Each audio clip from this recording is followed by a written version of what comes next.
જુઓ તો હું ગુડ મોર્નિંગ કરું છું અને તમે સુપ્રભાત કરો છો. આ સુપ્રભાત એટલે શું? સુપ્રભાત આપણી માતૃભાષા છે અને માતૃભાષા બોલવામાં શેની શરમ? હું તો ફોરેનમાં ભણી ગણીને મોટી થઈ છું. હું તો ઇંગ્લિશમાં જ બોલું ને. ભલે તમે ફોરેનમાં ભણી ગણીને મોટા થયા હો પણ માતૃભાષા તો આવડવી જોઈએ ને. શું માતૃભાષા કરો છો? માતૃભાષા એટલે શું? I don't know. આવ બેટા હું તને સમજાવું માતૃભાષા એટલે શું. જી મમ્મીજી. તને સપનું ઇંગ્લિશમાં આવે છે? એ કેવી વાત કરો છો મમ્મીજી? સપનું કોઈ દિવસ ઇંગ્લિશમાં આવે? તો જો માતૃભાષા એ આપણને માતા દ્વારા શીખવામાં આવે છે.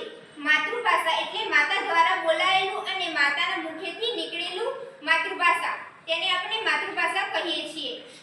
આપણના રોજિંદા જીવનમાં વ્યવહારમાં અવારનવાર અને જે પ્રકારે આપણે વ્યવહાર કરીએ છીએ તેમની ભાષા આપણે માતૃભાષા કહીએ છીએ. આપણી માતૃભાષા શિક્ષણમાં પણ ખૂબ ઉપયોગી છે.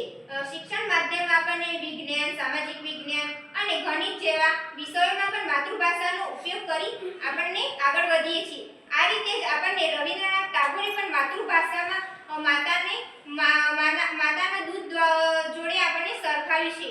તેથી જ માતૃભાષાનું વિશ્વમાં ખૂબ જ ઊંચું સ્થાન છે અને ખૂબ વિશ્વમાં ઊંચું સ્થાન અને માતૃભાષાનું મહત્વ વધુ છે.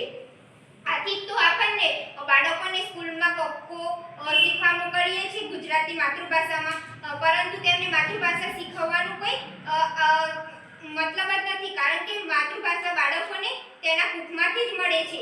આથી તો 21 ફેબ્રુઆરી એટલે વિશ્વમાં આંતરરાષ્ટ્રીય ઉજવાતું માતૃભાષા દિવસ. મમ્મીજી મને તો માતૃભાષા એટલે અને માતૃભાષાનું મહત્વ ખબર જ નથી. હવે ખબર પડી? હા આજે ખબર પડી મમ્મીજી. થેન્ક યુ નહીં, આભાર બોલ. સુપ્રભાત. આભાર.